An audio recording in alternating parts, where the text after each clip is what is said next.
বছরের পুরো সময় জুড়ে আমরা দেখতে পাই শ্রমিকরা নানা ধরনের দাবিতে সবসময় মাঠে সরব থাকে এবং এই শ্রমিকদের দাবির ক্ষেত্রে বামপন্থীদের এক ধরনের অবস্থান, ডানপন্থীদের এক ধরনের অবস্থান এবং ইসলামিক যে দলগুলো আছে তাদের এক ধরনের অবস্থান আমরা দেখতে পাই। জামাতের এক্ষেত্রে অবস্থান কি?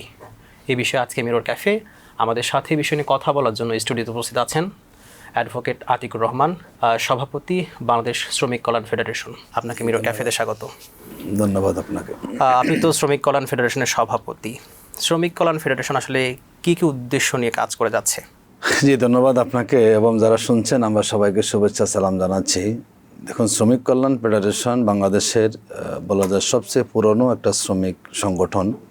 1968 সালের 23শে মে এই সংগঠনের আনুষ্ঠানিক যাত্রা পূর্ব পাকিস্তান থেকে শুরু হয়েছিল। তখন থেকে এদেশে শ্রমিকের কল্যাণে, তাদের জীবনমান উন্নয়ন এবং তাদের অধিকার প্রতিষ্ঠায় যতটুকু ভূমিকা পালন করার কথা, একটা ট্রেড ইউনিয়ন সংগঠন হিসাবে আমরা সেই জায়গায় ভূমিকা পালন করে যাচ্ছি। এটা এমন একটা সময় এই সংগঠনটি যাত্রা শুরু হয়েছিল, তখন আমাদের এই অঞ্চলে থেকে শুরু করে সারা পৃথিবীতেই শ্রমিক আন্দোলন, ট্রেড ইউনিয়ন ময়দানটা বাম নেতৃত্ব কিংবা বাম সংগঠনের তারা সেখানে অবস্থান তৈরি করেছিল। কিন্তু যেটা আমরা দেখলাম বিগত শ্রমিক আন্দোলনের 100 বছর ইতিহাসে, এর বড় আন্দোলনই মূলত হয়েছে সে সমাজতন্ত্র, কার্ল মার্কস এবং লেনিনের যে থিওরি দিয়েছেন সেই থিওরির ভিত্তিতে। এবং বিগত শতাব্দীতে সারা পৃথিবীতে রাশিয়া সহ বহু দেশেই সমাজতান্ত্রিক বিপ্লব হয়েছে ট্রেড ইউনিয়ন আন্দোলনের উপরে ভিত্তি করে। কিন্তু যেই শ্রমিকদেরকে মাঠে নামিয়ে, শ্রমিকদেরকে রক্তের বিনিময়ে যে সমাজতান্ত্রিক রাষ্ট্র কায়েম হয়েছিল শ্রমিকের মুক্তির জন্য, ইতিহাস বলে সেই সময়ে শ্রমিকরা সবচেয়ে বেশি নির্যাতন, নিপীড়নের মুখোমুখি হয়েছিল। তার মানে নেতারা যা মুখে বলেন, তাদের আদর্শ না থাকার কারণে তাদের সে কথার সাথে কাজের বাস্তব মিল পাওয়া যায় নাই, যার কারণে এদেশের শ্রমিকরা সঠিক আদর্শ বা নেতৃত্বের সংকটে তারা পড়েছিল। সেই সংকট মোকাবেলায় এই বিশাল জনগোষ্ঠীকে তাদের কল্যাণের জন্য ভূমিকা রাখা এবং তাদের হয়ে মাঠে ময়দানে তৎপর থেকে তাদের দাবি দেওয়াগুলোকে আদায় করে দেওয়ার জন্য সৎ নেতৃত্বকে সামনে নিয়ে যাতে করে সে কাজটা আমরা করার সুযোগ পাই, সেই সময় থেকে মূলত একটা পরিবর্তন, একটা আদর্শ শ্রমনীতি, বিশেষ করে আমাদের কাছে মনে হয়েছে মানব রচিত কোনো আইন দিয়ে আসলে মানুষের সমস্যা কখনো সমাধান হয়নি। শ্রমিক আন্দোলনও কিন্তু একই অবস্থা।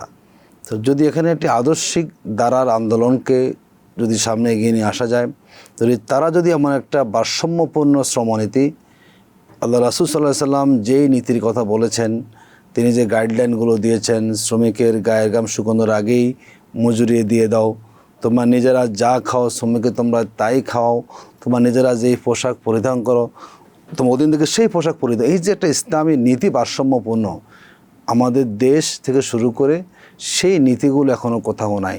বাংলাদেশ শ্রমিক কল্যাণ ফেডারেশন একটি আদর্শিক সংগঠন হিসাবে সৎ নেতৃত্ব সরবরাহ করার মধ্যে দিয়ে একটি আদর্শিক ধারার যদি আমরা শ্রমিক মুভমেন্টকে বেগবান করতে পারি, এবং আমাদের মূল টার্গেট হচ্ছে আল্লাহ রাসূলের শ্রমনীতিকে প্রতিষ্ঠিত করা, যার মধ্যে দিয়ে শ্রমিকের সমস্যার সত্যিকার স্থায়ী সমাধান সম্ভব, সেই লক্ষ্যে আমরা কাজ করে যাচ্ছি। যারা শ্রমিক ফেডারেশন করছে তারা সবাই কি শ্রমিক, মাঠ পর্যায়ে শ্রমিক কিনা, নাকি এখানে চাকরিজীবীরাও আছেন? দেখুন, এখানে আমাদের আইন আছে। বিশেষ করে যারা আমরা ফেডারেশন করি, এখানের একটা অংশ নেতৃত্ব সরাসরি শ্রমিক না হলেও তারা নেতা হতে পারেন, এটি বাংলাদেশ শ্রম আইনে বলা আছে। ধরুন তিনি একদম সরাসরি শ্রমিক নন, কিন্তু শ্রমিকের নেতা 30% পর্যন্ত প্রত্যেক সংগঠনে যারা নেতৃত্ব কাঠামোতে থাকেন, কমপক্ষে 30% নেতৃত্ব হবেন যারা সরাসরি শ্রমিক না হয়েও তারা বিভিন্ন পেশা থেকে এসে ওই শ্রমিকের নেতৃত্ব দেওয়ার সুযোগ পাবেন। এই জন্য নেতৃত্ব পর্যায়ে হয়তো আইনের কারণে একটা অংশ এই সুযোগটা গ্রহণ করেন, যারা ওই পেশার না, কিন্তু বড় অংশই কিন্তু আসলে যারা নেতৃত্ব দিচ্ছেন স্ব পেশার শ্রমিক, এবং সেখানেই সে আলোকেই সংগঠন পরিচালিত হচ্ছে। শ্রমিক না হয়েও আসলে যখন শ্রমিক নেতা কেউ হন, তখন শ্রমিকদের দুঃখ কষ্ট বুঝতে আসলে কষ্ট হয় কিনা? না, এটি আসলে খুব বেশি কষ্ট হয় না এই জন্য, কারণ যিনি নেতৃত্ব পর্যায়ে আসেন তিনি একটা সময় পার করে আসেন, এবং এই শ্রমিক ময়দানের নেতৃত্ব কিন্তু কেউ রাতারাতি তৈরি হয় না। দীর্ঘ সময় তিনি শ্রমিকের সাথে কাজ করেন, তাদেরকে বোঝার চেষ্টা করেন, আন্দোলন সঙ্গে নেতৃত্ব, এরপরে তিনি একটা জায়গায় চলে আসেন। এটি আমার কাছে খুব বেশি অসুবিধা মনে হয় না। কেউ যদি আন্তরিকভাবে কাজ করতে চান, কেউ যদি শ্রমিকের হয়ে ভূমিকা রাখতে চান, তিনি যেই পেশা থেকে আসুন তিনি কাজটা করতে পারেন। আমাদের শ্রমিক কল্যাণ ফেডারেশনের প্রথম সভাপতি ব্যারিস্টার কোরবান আলী সাহেব, তিনি এত প্রমিনেন্ট একজন ব্যারিস্টার হওয়ার পরও যথেষ্ট তিনি ভালো কন্ট্রিবিউশন করেছেন শ্রমিক মহলে। এখনও সবাই তাকে জানে যে ব্যারিস্টার কোরবান আলী সাহেব এত বড় মাপের ব্যক্তি, তিনি শ্রমিকের হয়ে সেখানে নেতৃত্ব দিয়েছেন। এটা যে কোনো পিএইচডি হোল্ডার হতে পারেন, আইনজীবীও হতে পারেন। যদি তিনি একনিষ্ঠ ভূমিকা রাখতে চান, আমার কাছে মনে হচ্ছে যে অংশ নেতৃত্ব আইনে আসার সুযোগ আছে, যদি কেউ কাজ করতে চান তিনি আসলে সঠিকভাবেই, যদি তিনি শ্রমিকের কষ্টগুলো বুঝেন, যদি তার মধ্যে দরদ তৈরি হয় শ্রমিকের কষ্ট নিয়ে, আশা করি তার জন্য খুব বেশি অসুবিধা হওয়ার কোনো কারণ আমরা দেখি না। আপনাদের শ্রমিক কল্যাণ ফেডারেশনে কত শতাংশ মাঠ পর্যায়ে শ্রমিক কাজ করেন? দেখুন, আমাদের মাঠ পর্যায়ে শ্রমিকরা বড় অংশই যারা একদম বিভিন্ন পেশার শ্রমিক, ধরুন কৃষি শ্রমিক আছে, দোকান কর্মচারী আছে, নির্মাণ শ্রমিক আছে, রিক্সা শ্রমিক আছে, হকার আছে, হোটেল কর্মচারী। আমাদের তৃণমূল পর্যায়ে যারা কাজ করেন বড় অংশেই তারা শ্রমিক। লিডারশিপ পর্যায়ে, যদি লিডারশিপটা একটু বড় দায়িত্বের বিষয়, একজন সাধারণ শ্রমিকের পক্ষে আসলে এত দায়িত্ব পালন করা সম্ভব না। নেতৃত্বের কিছু কিছু জায়গাতে আমরা হয়তো তিনি সরাসরি শ্রমিক নন, তাকে আমরা সেখানে দায়িত্ব দিয়েছি, কিন্তু যারা তৃণমূল লেভেলে আছেন আমাদের কাজটা মূলত শ্রমিকের মাঝে। নেতৃত্বের জায়গাটা হচ্ছে, যেহেতু এটি কার্যক্রম আমাদের অনেক আছে, এটা নেতৃত্ব জায়গা দিয়ে সেখানে দিতে হয়, এই জন্য সে জায়গা কিছু অংশ আমরা যারা হয়তো সেরকম পেশাদার শ্রমিক নন তার নেতৃত্ব সেখানে দিচ্ছেন। আপনি শ্রমনীতি নিয়ে বলছিলেন, শ্রমনীতি নিয়ে আসলে স্পেসিফিকভাবে আপনাদের কোনো লক্ষ্য উদ্দেশ্য আছে কিনা? দেখুন, প্রথম হচ্ছে আমাদের যে শ্রম আইনটি আছে এটিকে পূর্ণাঙ্গ বলা যাবে না, এটাকে ভারসাম্যপূর্ণ বলা যাবে না। দেখুন, আমাদের বাংলাদেশে তো স্বাধীনতার পর থেকে তো আমাদের অনেকগুলো শ্রম আইন ছিল, নানা বিভাগ আলাদা আলাদা আইন ছিল। 2006 সালে এসে এটাকে একীভূত করে এক আইন করা হয়েছে। আবার 2015 সালে শ্রম বিধিমালা করা হয়েছে। এই যে এত আইন বিধিমালা আছে, আসলে সত্যিকার কি আমাদের শ্রমিকের অধিকার প্রতিষ্ঠা হয়েছে? আমি যদি বলি যেই কটা ন্যায্য দাবিতে, যদি আমি সেই পুরনো জায়গায় চলে যাই, 1886 সাল শিকাগোর সংগ্রাম যদি বলি, যদি সেখান থেকে আমি আলোচনা শুরু করি সংক্ষিপ্ত পরিসরে, যে 140 বছর আর বাংলাদেশের এদিকে 55 বছর শ্রমিকের আন্দোলন ছিল ন্যায্য মজুরি নিয়ে। বাংলাদেশে আইন আছে, বিধি আছে, ন্যায্য মজুরি এখনও বাস্তবায়ন হয় নাই। শ্রমিকের আন্দোলনটা হলো তার 8 ঘন্টা কর্মঘণ্টা, 8 ঘন্টা বিশ্রাম, 8 ঘন্টা বিনোদন। আমাদের এই দেশে এখনও বড় বড় জায়গাগুলোতেও কিন্তু 8 ঘন্টা কর্মঘণ্টা বাস্তবায়ন তো নেই, কত 12 ঘন্টা 14 ঘন্টা পর্যন্ত সেখানে শ্রমিকদের খাটানো হচ্ছে। আমাদের আন্দোলনটা হচ্ছে শ্রমিকের কর্মক্ষেত্রে নিরাপদ কর্মপরিবেশ নিয়ে। দেখুন বাংলাদেশে কি আছে? আমাদের সেই রানা প্লাজা ঘটনা আপনি জানেন, যে একটা দেশে যেই শিল্প শ্রমিকেরা পরিশ্রম করে দেশের বৈদেশিক মুদ্রা অর্জন করে, যে সেখানে একটা দুর্ঘটনা 1100 মতো সেখানে শ্রমিক মারা যায়, তার মানে হচ্ছে আমাদের অনেকগুলো প্রতিষ্ঠান আছে ঠিক, কিন্তু আমরা কার্যকর নেই, আমাদের ধরুন তাজরিন ফ্যাশনে অগ্নিকাণ্ডের ঘটনা ঘটেছে, তার মানে হচ্ছে আমরা প্রায় দেখি বিভিন্ন ফ্যাক্টরিতে আগুন লেগে যাচ্ছে। এই যে আগুন লাগার পরে শ্রমিক সেখানে তার জীবনটা সে সেভ করতে পারবে, এই ধরনের কোনো ব্যবস্থা সেখানে নাই। এবার আমাদের দেখুন সিস্টেম ছিল আপনার শ্রমিকের, আমাদের নারী শ্রমিকের বৈষম্য করা হবে না, এখনো বাংলাদেশেও কিন্তু নারী শ্রমিকের সাথে কিন্তু বৈষম্য করা হচ্ছে। আমাদের শ্রমিক কল্যাণ ফেডারেশন নারীরাও আছে, আমাদের নারী বিভাগ আলাদা আছে, তারা সেখানে কাজ করে যাচ্ছেন। কিন্তু বাস্তবতা হচ্ছে আসলে আমরা যে আইন বিধিমালা আছে একদিকে এটি বৈষম্য মুক্ত না, কার্যকর না। যদি আরেকটি স্পেসিফিক বলি, আমাদের যে বাংলাদেশের শ্রম আইনটা আছে, এই শ্রম আইন প্রতিনিধিত্ব করে মাত্র বাংলাদেশের 15% শ্রমিকের। কোন শ্রমিক তারা? যারা শিল্প শ্রমিক, যারা কলকারখানায় কাজ, তাদের নিয়োগপত্র আছে। এই যে বাংলাদেশে যে 7.5 কোটি শ্রমিকের সরকারি হিসাবে বলে যে ব্যাখ্যা আইনের 7 কোটি প্রায় 35 লাখের উপরে আমাদের দেশে শ্রমিক আছেন যারা কায়িক শ্রম করেন, মাত্র 15%। একজন রিক্সা শ্রমিক, একজন ঠেলাওয়ালা, একজন কৃষি শ্রমিক, একজন নির্মাণ দর্জি শ্রমিক, তার কি অধিকার, তার কত মজুরি হবে, তার কি রাইট আছে, তার জীবন উন্নয়নে কী ভূমিকা রাখা উচিত, এটি কোনো কিছু আমাদের আইনে বলা নেই। শুধুমাত্র যিনি কলকারখানায় কাজ করার নিয়োগপত্র তিনি সুবিধাটা পাচ্ছেন। মানে আমাদের আইনটা তো আসলে শ্রমিক বান্ধব আইন বলা যাবে না। সেই জায়গায় আমরা বাংলাদেশ শ্রমিক কল্যাণ ফেডারেশন বলছি যে আমাদের এমন একটা শ্রমনীতি হতে হবে যে শ্রমটার মধ্যে ইনসাফ থাকবে, যেখানে বৈষম্য থাকবে না, যেখানে নারী পুরুষের মধ্যে কোনো তার মজুরির ক্ষেত্রে কোনো সেখানে ব্যবধান থাকবে না, এবং যার যার ন্যায্য হিস্সা তিনি তা বুঝে পাবেন। তার জন্য আল্লাহ রাসূলের দেখানো যে গাইডলাইন, এই যে আমাদের মজুরি নিয়ে আমাদের আন্দোলন হচ্ছে, যদি রাষ্ট্র উদ্যোগ নেয় যে কোনো কারখানার শ্রমিকের মজুরি বাকিয়া রাখতে পারবে না, তার অবশ্যই খুব সহজ কাজটা হয়ে যাবে। তা আমরা সেরকম একটা ইনসাফপূর্ণ ভারসাম্যপূর্ণ নীতি আল্লাহ রাসূলের দেখানো পদ্ধতিতে কায়েম করে শ্রমিকের সমস্যা সমাধানের জন্য আমরা কাজ করে যাচ্ছি। আপনি যেমনটি বলছিলেন যে যদি সরকার না চায় তাহলে আসলে এগুলো বাস্তবায়ন খুবই কঠিন, তারপরে দল হিসেবে তো কিছু না কিছু দায়িত্ব থেকে যায়। তো শুধুমাত্র শ্রমিক দিবস পালন ব্যতীত আপনারা আর কিছু করেন কি না? দেখুন, আমাদের অনেক কর্মসূচি আছে। আমরা এদেশের আমাদের যেহেতু একদম তৃণমূল থেকে আমাদের সংগঠনটি আমরা পরিচালনা করে আসছি, আমাদের সম্ভবত গত 3 বছরে আমাদের যে দেখলাম সেবামূলক কার্যক্রম, সেখানে প্রায় 50 কোটি টাকার মতো সেবামূলক কাজ, চিকিৎসাপত্র, আমরা চিকিৎসা দিয়েছি, কাউকে বিবাহ সহযোগিতা করেছি, বিভিন্ন আমরা ঈদ উপলক্ষে কর্মসূচি পালন করেছি, যতগুলো সামাজিক কাজ আছে, শ্রমিকের সন্তানকে আমরা আর্থিক সহায়তা করেছি, অক্ষম শ্রমিকদেরকে আমরা সেখানে সাহায্য করেছি, তাদের জন্য আমরা ধরুন যে কর্মসংস্থানের ব্যবস্থা আমরা করে দিয়েছি, নানাবিধ সেবামূলক কাজ। এগুলো বাংলাদেশ শ্রমিক কল্যাণ ফেডারেশনের নিয়মিত কার্যক্রম, যেই কাজ অন্য সংগঠনগুলো করে না।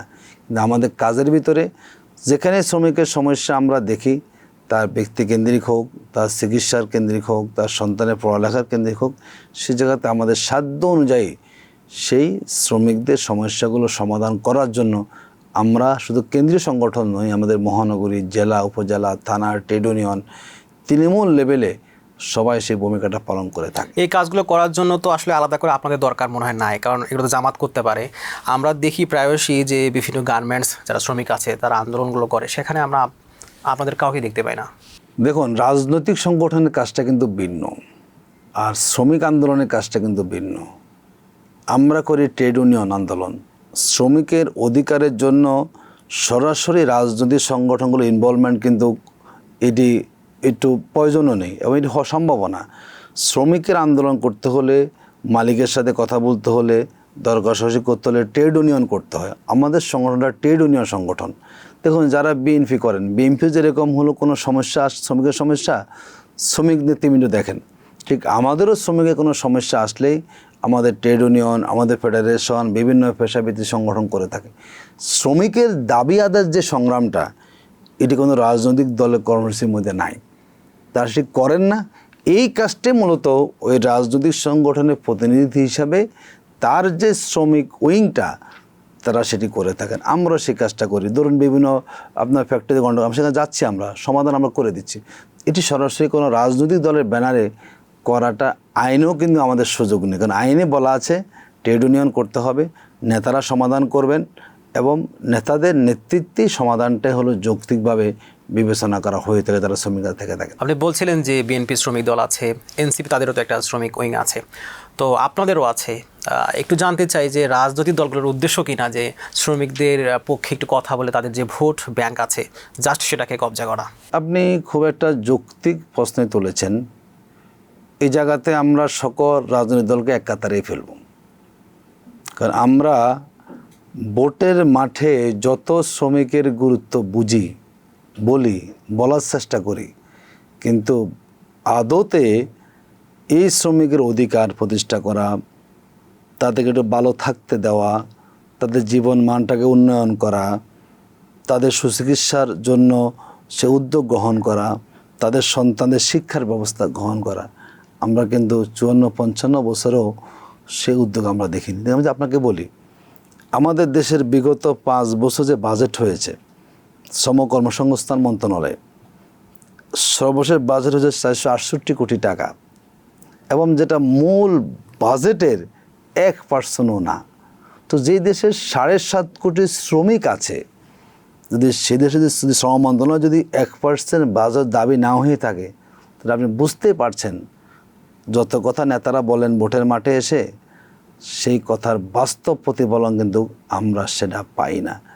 এই জন্য সবাই শ্রমিকের ভোট পেতে চান, কারণ দেশের যারা এখন প্রাপ্তবয়স্ক ভোটারের প্রায় 65% ভোটার কিন্তু হলো শ্রমিক। স্বাভাবিকভাবে সকল দলেরই কিন্তু শ্রমিক ভোটার লাগবে, কারণ শ্রমিকের ভোট ব্যতীত কারো পক্ষে কিন্তু শুধুমাত্র এলিট শ্রেণীর মালিক শ্রেণীর ভোট দিয়ে কারো পক্ষেই ক্ষমতা আসা কিংবা এমপি হওয়া সম্ভব না।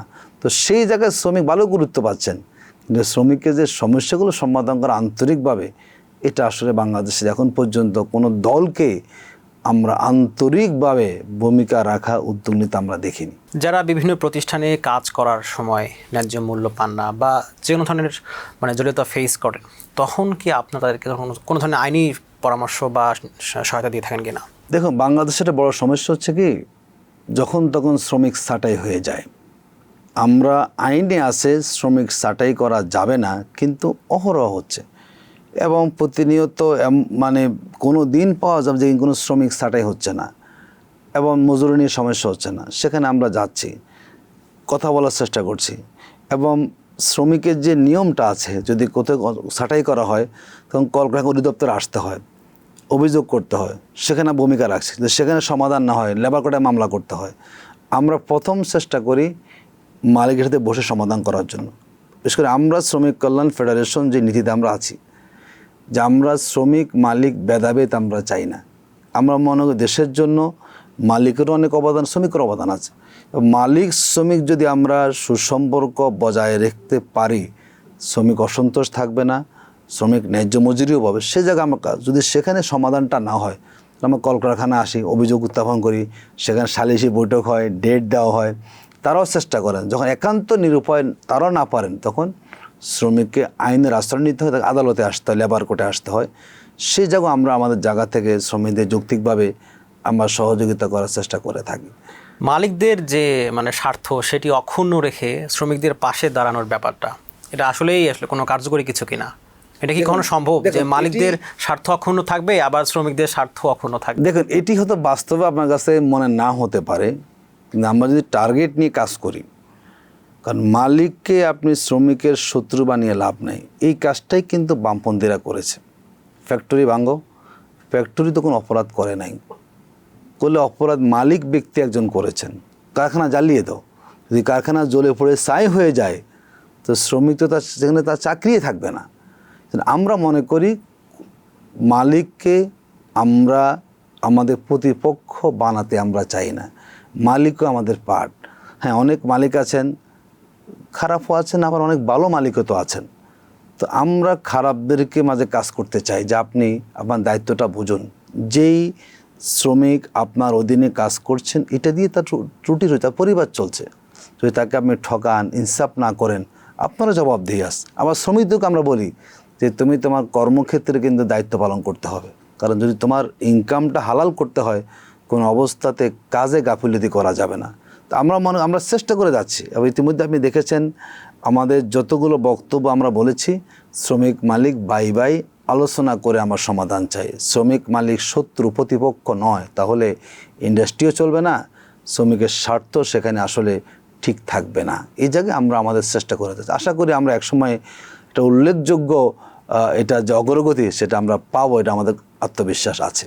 আমরা যেমনটি অভিযোগ শুনতে পাই যে জামাতের যে প্রতিষ্ঠানগুলো আছে, বিশেষ করে ইসলামী ব্যাংক, ইবনে সিনা, এগুলোতে আসলে জামাত না করলে বা জামাতের পরিবারের সদস্য না হলে চাকরি পাওয়া যায় না। এ ব্যাপারে কি বলবেন? দেখুন, আমরা কোনো প্রতিষ্ঠানকে জামাতের প্রতিষ্ঠান বলতে চাই না। হয়তো ব্যক্তিরা জামাতি আদর্শ ধারণ করেন জামাতের, কিন্তু প্রত্যেকটা প্রতিষ্ঠানে তার একটা নির্দিষ্ট সেখানে তার বডি থাকেন যারা প্রতিষ্ঠান পরিচালনা করেন। এখন বাংলাদেশে কিন্তু কেউ বিএনপির প্রতিষ্ঠান বলে না, তাদের অনেক প্রতিষ্ঠান আছে। কেউ আওয়ামী লীগের প্রতিষ্ঠান বলে না, তাদের উপর প্রতিষ্ঠান আছে। কিন্তু ট্যাগটা কোথায় দেওয়া হয়? যে জামাতের প্রতিষ্ঠান। এটা ভালো, একদিকে ভালো দিক যে সবাই জামাতের কাছ থেকে ভালোটাই কিন্তু আশা করেন। হ্যাঁ, কিছু বাস্তবতা আছে। আমরা মনে করি এই দেশের নাগরিক আমরা, যেহেতু ভালো কোথাও এক্সাম্পল নাই, এই জন্য কেউ আসলে এক্সাম্পল স্থাপন করতে পারছেন না। যদি এক্সাম্পল পেতাম তাহলে আসলে হতে পারতো জামাতের প্রতিষ্ঠানগুলো কিছুটা তারা তাদের ত্রুটি বিচার দূর করার সুযোগ পেত। তো আমরা সবার জন্য কাজ করতে চাই। আমরা মনে করি আমাদের কাজের পরিধিটা শুধু জামাত ইসলামের প্রতি সব জায়গায় আমরা কাজ করে যাব। যেখানে শ্রমিকের অনিয়ম হবে, অন্যায় হবে, আমরা কোন দলের প্রতিষ্ঠান সেটা আমাদের বিবেচ্য বিষয় নয়। যদি শ্রমিক তার ন্যায্য অধিকারটা না পায়, যদি শ্রমিকের উপরে জুলুম করে থাকেন, আর ইসলাম তো কাউকে জুলুমের অনুমোদন দেয় না। এখন যদি আপনি ইসলাম অনুসরণ করেন, যদি আবার জুলুমটাকে আপনি আইনে পরিণত করেন, তো এটা তো ইসলামের শিক্ষা হতে পারে না। জামাতের প্রতিষ্ঠান না হলেও তারা তো জামাতের নেতা, আপনি যেমনটি বলছিলেন, তো তাদের প্রতি আসলে জামাতের কোন নির্দেশনা থাকে কিনা? দেখুন, এটি থাকতে পারে, কিন্তু ব্যক্তিরা তো গ্রহণ করতে বাধ্য নয়। কারণ প্রতিষ্ঠান তো আপনি আপনার টাকা দিয়ে করেছেন, আপনার ব্যবসায়িক স্বার্থ এখানে আছে। আমরা অনেক সময় দেখি যে এটি বলা হয়, কিন্তু ব্যবসায়িক স্বার্থ যেখানে থাকে সেখানে অনেক সময় সংগঠনের নীতিগুলো, গাইডলাইনগুলো অথরিটি সেখানে গ্রহণ করতে চান না। তবে আমরা মনে করি আমাদের দায়িত্ব আছে, যদি আমরা শ্রমিকদেরকে অর্গানাইজ করতে পারি, আশা করা যায় এক সময় যতটুকু এখন অসামঞ্জস্যপূর্ণ অবস্থা আছে এগুলোকে একসময় আমরা পুরোপুরি দূরীভূত করার সুযোগ আমরা পাবো। আমরা আশাবাদী যদি আমরা যৌক্তিক আন্দোলনটা গড়ে তুলতে পারি আদর্শিক অবস্থানে থেকে, একসময় অনিয়ম, এই জুলুম কিংবা কিছুটা বৈষম্যর খবর আমরা পাচ্ছি, এগুলো একসময় দূরীভূত হয়ে যাবে। আপনি বলছিলেন যে ব্যক্তি আসলে জামাতের সেই কথাগুলো শুনতে বাধ্য নয়, কিন্তু নেতৃত্ব পর্যায়ে তো জামাত বলে যে তাদের যে কোরাম আছে সেখানে তারা ইনসাফ প্রতিষ্ঠা করতে চায়। তাহলে বেইনসাফি কোনো কাজ করে জামাতের নেতা হওয়া, এই ব্যাপারটা আপনি কীভাবে দেখেন? দেখুন, যেটি আপেক্ষিক কোশ্চেন আপনি করেছেন, কে ইনসাফ করেন নাই, এটা তো আসলে কোনো প্রমাণ তো আমাদের কাছে নাই। এখন আমরা মনে করি যারা আদর্শিক আন্দোলন আমরা করি, আমাদের আদর্শিক মানদণ্ডটার পরীক্ষা হবে আমাদের কর্মক্ষেত্রে। ধরুন আমি অনেক মিষ্টি শ্রমিক নিয়ে আমি বলবো, যদি আমি শ্রমিকের হয়ে কোনো ভূমিকা রাখতে না পারি সুযোগ থাকার পরও, তাহলে আমার এই মিষ্টি কথার কোনো দাম আসবে না। আপনি ইনসাফের কথা বলবেন, আমি মনে করি সেই ইনসাফ আমার অধীনে যারা আছেন 5 জন 10 জন 20 জন, যদি সেই লোকগুলো সন্তুষ্ট থাকে, হ্যাঁ না আমার এই মালিক তিনি ইসলামের পক্ষে আছেন, তিনি ইনসাফ ভিত্তিক রাষ্ট্র ব্যবস্থা কায়েম করতে চান, আমরা তার উপরে সন্তুষ্ট, তাহলে এটা সফলতা। কিন্তু এখন যদি সেখানেই ইনসাফ নিয়ে কথাবার্তা আসে, যদি সেখানেই বৈষম্য করা হয়, নিঃসন্দেহে এটি ব্যক্তির সাংগঠনিক তার যে বয়ান, তার যে আদর্শ, তার যে কমিটমেন্ট, যদি তার জায়গায় ঠিক রাখতে না পারেন, এটি একটা ভুল মেসেজ যাবে সবার কাছে। তো আমরা বলবো যারাই যেখানে করুন, যদি আমরা ইনসাফ ভিত্তিক রাষ্ট্র চাই, দেশের মজলুম কারা আসলে? মজলুম হচ্ছে যেটা শ্রমিক শ্রেণী। তারা একটু 200-500 টাকা অনেক সময় তারা দাবি করে বেশি, তাদের পরিবারের ভালো থাকার জন্য। অনেক সময় যে অভিযোগটা আমরা পাই, 500-1000 টাকা বেতন বৃদ্ধি করতে চান না, অথচ ওই প্রতিষ্ঠানটা অনেক তারা অনেক লাভ করেন, চাইলেই পারেন। এই মানুষগুলো আমাদের বেরিয়ে আসা প্রয়োজন। যে মানুষগুলো আপনি ইনসাফের কথা বলছেন, যেই মানুষ তো খেতে পারে না। বাংলাদেশের এখনও এমন অবস্থা আছে, আপনি অবাক হয়ে যাবেন। একজন শ্রমিক মারা যাওয়ার পরে তার দাফন কাফনের টাকা শ্রমিক পরিবারের থাকে না, তাকে বাজার কালেকশন করে তাকে সেখানে কি করতে হয়, তার দাফন কাফনের ব্যবস্থা করতে হয়। আমাদের শ্রমিক কল্যাণ ফাউন্ডেশনের আমি মেম্বার, 20,000 টাকা বরাদ্দ আমাদের সরকার থেকে এই দাফন কাফন, তাও পায় সে মারা যাওয়ার 6 থেকে 7 মাস পরে আবেদন করার পর সেখানে পায়। তো যেই জায়গায় এত খারাপ অবস্থানে শ্রমিক শ্রেণী আছে, কিন্তু আমরা কেন জানি আমরা উদার হতে পারি না, কেন জানি নিয়ম সবগুলো এসে জমা হয় কার জন্য? ওই যিনি আপনার অফিসের দারোয়ান, যিনি আপনার অফিসের পিয়ন, ওখানে এসে আপনার সব আর্থিক সংকট তৈরি হয়ে যায়। আমি আপনাকে বলি যে অনেকগুলো নিউজ আমার কাছেও আসছে, যেই প্রতিষ্ঠানে ঊর্ধ্বতন কর্মকর্তাদের বেতন বাড়তে কোনো চিন্তা করতে হয় না, কারণ তারাই সিদ্ধান্ত নেন। তো সেই প্রতিষ্ঠান যদি একজন সিকিউরিটি গার্ড, একজন ড্রাইভার কিংবা তার একজন হলো যিনি পরিচ্ছন্নতা কর্মী, যদি তার ক্ষেত্রে প্রতিষ্ঠানের টাকা নেই বলে আপনি বলেন, এটা কিন্তু কখনো ইনসাফ হতে পারে না এবং আপনাদেরও আল্লাহর কাছে জবাবদিহি করতে হবে। আপনি আপনারটা বৃদ্ধি করে নিচ্ছেন, কয়েক গুণ বাড়াচ্ছেন, আর আপনার বাড়ে লাখ টাকা, শ্রমিকের বাড়বে 500 টাকা। তো লাখ টাকা বাড়তে আপনার কলম দিয়ে স্বাক্ষরের সময় প্রয়োজন হয় না, আর 500 টাকা বাড়বে, এত মিটিং করেন, এটি বন্ধ হওয়া প্রয়োজন। এখানে একটু যুক্ত করতে চাই, আমরা তো দেখি একটি পরিবারে মোটামুটি 5-6 জন সদস্য এরকম থাকেন, যারা বড় চাকরি করেন তাদেরও তো এরকম থাকেন। তো তাদের যদি 1 লক্ষ টাকা প্রয়োজন হয় মাস শেষে, তাহলে দারোয়ানের ক্ষেত্রে তো মিনিমাম 20,000-30,000 টাকা প্রয়োজন হয়। এই জায়গাটাতে আসলে আপনি কি মনে করেন আমাদের পুরো সিস্টেমের যে অবস্থা? দেখুন, এটাকে বলবো আমাদের রাষ্ট্রের কিছু এখানে দুর্বলতা আছে। আমাদের বাংলাদেশে উল্লেখ করার মতো ধরুন যতগুলো পেশা আছে, 40টার মতো পেশাতে সরকারের একটা মজুরি নির্ধারণ করা আছে, কার্যকর নাই। কারো 6,000, 7,000, 8,000, তাও দেখা যায় যে নিয়ম হলো প্রতি 5 বছর পর পর আপনি নির্ধারণ করবেন, জীবনযাত্রার ব্যয়ের সাথে মিলিয়ে সেটা 10 বছরও চলে যায়। শুধু একটা জায়গা আমরা দেখি, এই শিল্প শ্রমিকদের বেতনটা নিয়ে তারা খুব অ্যালার্ট থাকেন, তাও এখন মাত্র 12,500 টাকা। আমরা দাবি জানিয়েছিলাম 25,000 টাকা করার জন্য, সেটা 23 সালে 12,500 টাকা হয়েছে। তাও সেই আন্দোলন করতে গিয়ে 4 জন শ্রমিককে গাজীপুরে গুলি করে মারা হয়েছে, এখনও কোনো খবর নাই। এই যে 3 বছর মাঝখানে চলে গেল, আমাদের দ্রব্যমূল্যের দাম বেড়েছে না, মূল্যস্ফীতি আমাদের বেড়েছে না, ওই 12,500 টাকায় আছে। এটা হচ্ছে আসলে আমাদের এখানে আসলে আমাদের রাষ্ট্রের দায়িত্বটা পড়ে। দেখুন, আমাদের বাংলাদেশের কলকারখানা অধিদপ্তর আছে, তারা দেখেন না, দেখার অভিনয় করেন। বহু সুবিধা শ্রমিকরা পাওয়ার কথা রাষ্ট্রের কাছ থেকে, তদারকি নাই, জবাবদিহিতা নাই, এবং সবাইকে জবাবদিহিতা আনার যে মেকানিজমটা, যে আন্তরিকতা, সেটা কিন্তু আমরা খেয়াল করি না। যার জন্য চাইলে রাষ্ট্রীয় ব্যবস্থাপনায় অনেক শ্রমিক তার ন্যায্য মজুরি পাওয়ার কথা ছিল, কিন্তু রাষ্ট্র ব্যবস্থাপনা সেরকম না। যার জন্য আসলে আমাদের শ্রমিকরা সে যে বঞ্চনার মধ্যে তারা ছিল, তারা এখনও সেই বঞ্চনার মধ্যে তার থেকে গেছে। রাষ্ট্র তো অবশ্যই সেখানে দায়ী, কিন্তু সেক্ষেত্রে আপনারা যারা আন্দোলন করছেন আপনাদের তো দায়বদ্ধতা আছে। তো আগের জায়গায় যদি ফিরে আসি, আমরা এরকম অনেক অভিযোগ শুনতে পাই যে জামাত ইসলামী করে এরকম যারা নেতা আছে তাদের প্রতিষ্ঠান অনেক আছে, কিন্ডারগার্টেন থেকে শুরু করে এরকম অনেক প্রতিষ্ঠান আছে যেগুলোতে 8 ঘন্টার বেশি পরিশ্রম করানো হয় এবং মজুরি ঠিকমতো দেওয়া হয় না, অর্থাৎ কম দেওয়া হয়। এই ব্যাপারে তো জামাত চাইলেই সরকারে না গিয়েও একটা সমাধান করে দিতে পারে। এই ব্যাপারে আপনাদের কোনো প্ল্যান পরিকল্পনা আছে কিনা? দেখুন, এটি আপনি ঠিকই বলেছেন। আমি আবারও বলছি যে সংগঠন যেহেতু সরাসরি কোনো প্রতিষ্ঠানকে নিয়ন্ত্রণ করে না, এটি বাস্তব। মানে প্রত্যেকটা প্রতিষ্ঠান তার চাইলে করতে পারে কিনা? না, এটি চাইলে পারবো না, কারণ এটা আর্থিক বিষয়। ধরুন আপনি একটা প্রতিষ্ঠান করলাম, আমার এখানে ইনভেস্টমেন্ট আছে, এখানে জামাত এসে আমার প্রতিষ্ঠানের পলিসির বাহিরে সিদ্ধান্ত চাপিয়ে দিবে, এটি আসলে বাস্তব সমাজ হয়ও না কখন। কারণ আমার তো এখানে অর্থের স্বার্থ আছে, সেখানে আমার দলীয় স্বার্থকে আমি ধারণ করব, এই অবস্থান এখনো বাংলাদেশে তৈরি হয় না। তবে আমি যেটা বলতে চাই, যারা এই দেশের যাই করেন, আপনাকে 8 ঘন্টা কর্মঘণ্টা, এটার প্রতি সবাইকে রেসপেক্ট থাকা প্রয়োজন। আপনি মে দিবস আসলে অনেক মায়া কান্না করেন, আপনি 10 ঘন্টা কাজ করাচ্ছেন, তাকে মজুরি দিচ্ছেন না। এমনও তো হয় যে আমাদের একটা নির্দিষ্ট বেতন প্রতি বছর তাদের একটা ইনক্রিমেন্ট হওয়ার কথা, তাও দিচ্ছেন না। ওই প্রতিষ্ঠানে যিনি হেড আছেন, তিনি বললে বেতন বাড়ে, না বললে বেতন বাড়ে না। এটা আমাদের দেশে আসলে চলছে। তাই মনে করি শুধু জামাত নয়, জামাত তো দায়িত্ব আছে, যারা ইসলামী আদর্শকে যারা প্র্যাকটিসি মুসলিম, আমরা বলবো যে সেই জায়গাতে আপনার অধীনস্থ শ্রমিকের যে দায়বদ্ধতা আপনার আছে, অবশ্যই আপনাকে তার জন্য আল্লাহর কাছে জবাবদিহি করতে হবে। এটা হাদিসে বলা আছে, কুল্লুকুম রাইন ওয়া কুল্লু মাসউলুন আন রাইয়াতিহি।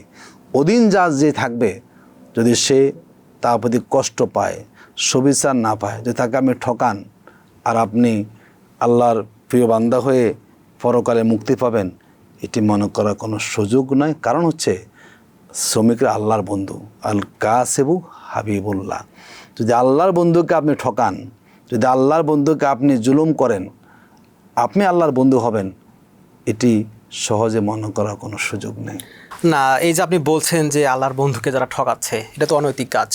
তো অনৈতিক কাজ করার পরেও জামাতের নেতৃত্ব, যদি বলি আপনারা যে আপনাদের কোরআনের কথা বলেন, সদস্য বা যে কথা হলে আপনারা বলেন, আপনারা তো বলেন যে ইসলামী শরিয়া অনুযায়ী না চললে তাদেরকে আসলে সেখানে নেতৃত্ব দেওয়া হয় না।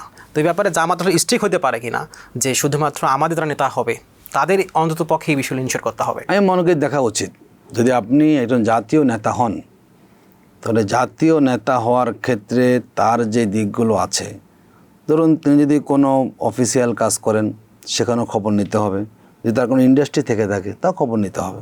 কারণ আপনি সবার হয়ে ভূমিকা রাখবেন, যদি আপনার জায়গায় আপনি করতে না পারেন, নিঃসন্দেহে একটা বড় ধরনের প্রশ্ন আমাদের সংগঠনকে নিয়ে আসবে। এটি আমাদের অবশ্যই খেয়াল। এবং আমি তো মনে করি, আমি আরও দায়িত্ব নিয়ে বলি যে আমরা ইনসাফ কায়েম করব, সেটা মুখে না বলে আমরা বাস্তব দেখিয়ে দিব যে তুমি আমার এই প্রতিষ্ঠানে আসো, এটা হচ্ছে ইনসাফ ভিত্তিক রাষ্ট্রের নমুনা। আমরা ক্ষমতায় আসলে শ্রমিকরা এরকম সুবিধা পাবে, এ হচ্ছে আমাদের এই প্রতিষ্ঠানটা। এটা আমরা দেখাতে পারি না কেন? এটা আমাদের দেখানো উচিত যে আমার, যদিও জামাত সরকারি প্রতিষ্ঠান নাই, কিন্তু যারা আমরা আদর্শকে ধারণ করি, আমরা তো এক্সাম্পল স্থাপন করতে পারি যে আমার এই প্রতিষ্ঠানে এখানে কোনো বেইনসাফি নাই, কোনো জুলুম নাই। এই প্রতিষ্ঠানটা হচ্ছে একটা ইসলামী রাষ্ট্রের মডেলের প্রতিষ্ঠান। এখন তো আপনারা সরকারে আছেন, তো সরকার বলতে বিরোধী দল তো সরকারের একটা অংশ, তো সে জায়গা থেকে সংসদে যে দাবি তোলার ব্যাপারে, সে ব্যাপারে কোনো প্ল্যান পরিকল্পনা আছে কিনা? দেখুন, আমরা বলছি যেহেতু সরাসরি আমাদের শ্রমিকের কোনো প্রতিনিধি নাই, এবং খুব অবাকৃত বিএনপি তো নাই, জামাতও নাই, যারা সরাসরি শ্রমিক মুভমেন্ট থেকে উঠে এসেছেন। বিএনপির দুই একজন আছেন যারা পরিবহন লিডার, তারা সেখানে পার্লামেন্টে আছেন। এখন এটা বলতে হলে আমাদের বিদ্যমান লোকদেরকে বলতে হবে। আমরা বলার চেষ্টা করে যাচ্ছি যে আপনারা একটু কথা বলুন, কারণ আপনারা শ্রমিকের ভোটে তো সবাই এমপি হয়েছেন, এটা তো বাস্তবতা। এবং শ্রমিকরা আপনাকে সমর্থন হয়। তখন এবার আমি সব জায়গায় বলি, এবার যেই জোয়ারটা তৈরি হয়েছিল আদর্শিক আন্দোলনের পক্ষে, জোয়ারটা শ্রমিকরাই তৈরি করেছে। এবং সুতরাং কোনো রাষ্ট্র যদি আপনি একটা ব্যবস্থা পরিবর্তন করতে চান, তাহলে যদি শ্রমিক যদি আপনার পক্ষে না থাকে, এই শ্রমিকরাই কিন্তু তৃণমূল জনগোষ্ঠী, এই শ্রমিকরাই কিন্তু প্রান্তিক জনগোষ্ঠী, যদি তাদের সমর্থন না থাকে কারো পক্ষেই মেজরিটি পেয়ে ক্ষমতা আসা সম্ভব নয়। দেখুন, এই জায়গাটা কিন্তু করেছে বামপন্থীরা। আমরা যে সমাজতান্ত্রিক বিপ্লবটা দেখি, তারা বলতো যে trade union is the school of communism. মুখে বলতো যে ট্রেড ইউনিয়নটা শ্রমিকের জন্য অধিকার, কিন্তু মূল তারা করেছে কি, তারা এটাকে বানিয়েছে, তারা পাঠশালা বানিয়েছে কমিউনিজম শেখার। তো আমরা যদি মনে করি না আমরা এই ট্রেড ইউনিয়ন করে ইসলাম শেখাতে চাই, এবং ব্যাপক সংখ্যক নারী পুরুষ তারাই আন্দোলনে আসবে, এবং এর মধ্যে দিয়ে একটা রেডিক্যাল চেঞ্জ আমরা করার সুযোগ পাব। তা আমরা বলি যে শ্রমিকের হয়ে সবাই কাজ করুন, শ্রমিকদেরকে সবাই লাগবে, এবং শ্রমিকরা কাউকে ক্ষমতা বসায়, শ্রমিকরা কাউকে ক্ষমতা থেকে নামায়, এটা হচ্ছে বাস্তবতা। আপনি বলছিলেন যে শ্রমিকদের ভোটেই অনেক এমপি হয়েছেন, তারপরেও তাদেরকে আসলে আলাদা করে আপনাদের দলের পক্ষ থেকে কেন বলতে হবে? মানে তারা তো তাদের ভোটে এমপি হয়েছে, মানে কৃতজ্ঞতা বোধের জায়গাটা কেন সবাই নিজে তো থেকে সৃষ্টি হবে না? একরকম মানসিকতা না। আমাদের বাংলাদেশটা হলো কি, আমরা খুব তাড়াতাড়ি ভুলে যাই, আমরা অকৃতজ্ঞ বেশি, এবং এটা কি দলমত নির্বিশেষে অকৃতজ্ঞতার সংখ্যাটা বেশি? সবাই আসলে বাংলাদেশে যদি কৃতজ্ঞতাবোধ থাকতো, তাহলে এই শ্রমিকের অবস্থার কথা ছিল না। আমরা মনে করি যারা আমরা আছি, এই গরিব মানুষগুলো কিন্তু আমাকে আপনাকে পছন্দ করে, বিশেষ করে যারা আমরা ইসলামী আদর্শকে মানি। আল্লাহ রাসূল যে ইসলামী সমাজ ব্যবস্থা গঠন করেছিলেন, সেখানে সবচেয়ে বেশি অবদান ছিল শ্রমিক শ্রেণীর। আপনি হাফসি গোলামের কথা বলেন, হাফসি গোলাম কারা? আল্লাহ রাসূল আহলে সুফফা সদস্য কারা ছিলেন? কোন এলিট শ্রেণী ছিলেন না, কম সংখ্যক এলিট শ্রেণী ছিলেন। এই যে যারা আহলে সুফফা, যারা দিন রাত আর রাসূলের পাশে থেকে জ্ঞান আহরণ করেছেন, জ্ঞান বিতরণ করেছেন, সব সময় হাফসি গোলাম এরা জানি আমরা, মানে যারা একদম সমাজের কৃতদাস শ্রেণী ছিলেন, তারাই কিন্তু আল্লাহ রাসূলের পাশে থেকেছেন, নেতৃত্ব দিয়েছেন, ভূমিকা রেখেছেন, সেনাপতি হয়েছেন, ইসলামকে বিজয়ী করেছেন। যদি বাংলাদেশেও যদি আমরা সেরকম শ্রমিক ময়দান থেকে লোক তুলে নিয়ে আমরা আসার সুযোগ পাই, আমরা আশা করি জমিনও কিন্তু পরিবর্তন হবে। সুতরাং যদি এই জায়গাতে আমরা লিডারশিপটা আনতে পারি, এটা কোরআনও বলা আছে যে আল্লাহ তিনি কি করবেন, নেতৃত্ব দিবেন, তিনি এমন একটা জায়গায় করবেন এখান থেকে নেতৃত্ব আসবে। ফেরাউন, হামান তারা অবাক হয়ে যাবে।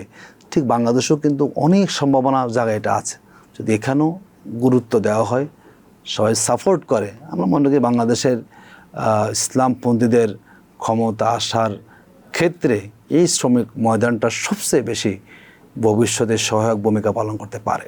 সংসদে যারা জামাতের এমপি আছে তাদের শ্রমিকদেরকে নিয়ে যে কণ্ঠস্বর, এ ব্যাপারে আপনি একজন শ্রমিক নেতা হিসেবে সন্তুষ্ট কিনা? না, এখনও সন্তুষ্ট না। আমি বলবো যে এখনও আমি সেরকম কোনো বয়স দেখি নাই, আসা উচিত। আমরা ভেবেছিলাম মেহেদি বসে কিছু কথা আসবে, আসে নাই। আসলে দুর্ভাগ্য আমাদের জন্য। আমি বলবো যে অন্যরা না বলুক, তো যারা আমরা ইসলামী আন্দোলনের হয়ে আমরা প্রতিনিধিত্ব করছি, অবশ্যই আমরা যতটা রাজনৈতিক কথা বলি, কিন্তু এই শ্রমিক শ্রেণীর পক্ষে আসলে ওই রকম বলিষ্ঠ আওয়াজ আমরা এখন আসলে সামনে পাবো, আমরা আশাবাদী। কিন্তু এখন পর্যন্ত আমাদেরকে আশাবাদী করার মতো যতভাবে আমরা হুঙ্কার শুনলাম বিভিন্ন ইস্যুতে, কিন্তু শ্রমিকের অধিকার, তাদের জীবনমান উন্নয়ন, তাদের ন্যায্য মজুরি কিংবা তাদের জন্য আরও কিছু সুবিধা দেওয়া, এই নিয়ে আসলে কোনো আওয়াজ আমরা শুনি। তো আমরা আশা করব, আশার বাণী, যে সামনে বাজার অধিবেশন বসতেছে 7 তারিখে। আমরা বাংলাদেশ শ্রমিক কল্যাণ ফেডারেশন আমরা গতকাল একটা বাজেট মত বিনিময় করেছি। আগামী 24 তারিখে আমরা একটা বাজেট প্রস্তাবনা দেব, আমরা সবাইকে দিয়ে দেবো, আমাদের পার্লামেন্ট মেম্বার। অনুরোধ করব আমাদের এই প্রস্তাবনা পাওয়ার পরে যদি আমরা আপনাদের সবাইকে দেব, যারা আমাদের বিরোধী দলে আছেন, সেখানে যদি আপনি আলোচনা করুন যে আমাদের এই বাজেট যা উত্থাপন করা হয়েছে, এই বাজেটে শ্রমিকের জন্য কিছুই নাই। যদি করা যায়, যদি 10 জন এমপিও কথা বলেন, এটি আমাদের বড় অর্জন হবে। কিন্তু আমরা দুর্ভাগ্য হচ্ছে সবাইকে হীনমন্যতায় ভোগেন, কেউ শ্রমিকের আপনজন সবাই, কিন্তু সত্যিকার আপনজন হওয়ার যেই আপনার বাস্তবে দেখানো, সেটা কিন্তু আমরা আসলে দেখতে পাই না। অতীতেও দেখিনি, হয়তো আশা করি ভবিষ্যতে আমরা দেখব। সেই প্রত্যাশা আমরা আজকে আপনার মাধ্যমে এখানে রাখলাম আমাদের মাননীয় এমপি মহোদয়ের কাছ থেকে। এই যে হীনমন্যতা, মানে এটি কেন? এটি আসলে কারণটা এক কথা বলা একটু কঠিন, কারণ কেন যেন আমরা শ্রমিকদের ওন করতে চাই না। দেখুন, আমি সুপ্রিম কোর্টে আইন পেশা করি, মানে এটি কি এলিট শ্রেণী হওয়ার জন্য কিনা? এটি হতে পারে মানুষের, কিন্তু বাংলাদেশের শ্রমিক শ্রেণীকে মহব্বত করে, ভালোবাসে, কেন যেন তাদের পক্ষ হয়ে কথা বলার মতো যে একটা মানসিক অবস্থান, এটা আমরা কাউকে আসলে দেখি না। এটা আমি জানি না কেন এই জিনিসটা হচ্ছেন। একটা দেশের যদি শ্রমিকদেরকে নিয়ে আপনি ভাবেন, কথা বলেন, মানুষগুলো খুশি হয়ে যাবে। দেখুন, আমার দেশের শ্রমিকরা কিন্তু দালান কোঠা চায় না, তারা 2 বেলা 2 মুঠো খেতে চায়, তাদের চাহিদাও কিন্তু খুবই কম। তো যে মানুষগুলো অল্প তুষ্ট, যাদের চাহিদা একটু কম, যে মানুষগুলো সহজে আপনি তার মন জয় করতে পারবেন, আপনার একটু কথা, আপনার একটু আলোচনা, যদি মানুষগুলো খুশি হয়ে যায়, এটা অনেক বড় পাওনা আপনার। এবং আমরা অনেক জায়গায় দেখি তারা কর্ম ছাড়া আসলে কিছু চায়ও না, যারা বলে যে আমরা কর্ম করি আমাদেরকে বেতন দেয়, তাদের খুবই কম। দেখুন, বাংলাদেশের যারা চা শ্রমিক আপনি দেখবেন, তাদের মজুরি খুবই কম, এবং 200 টাকা তাদের সেই ব্রিটিশ আমল থেকে 120 টাকা মজুরি আন্দোলন হয়েছে না, সেখানে এখন কেউ বাড়াতে চায় না।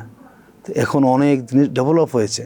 আমাদের দেশের চা শ্রমিকের অবস্থা খুব বাজে অবস্থার মধ্যে রয়েছে।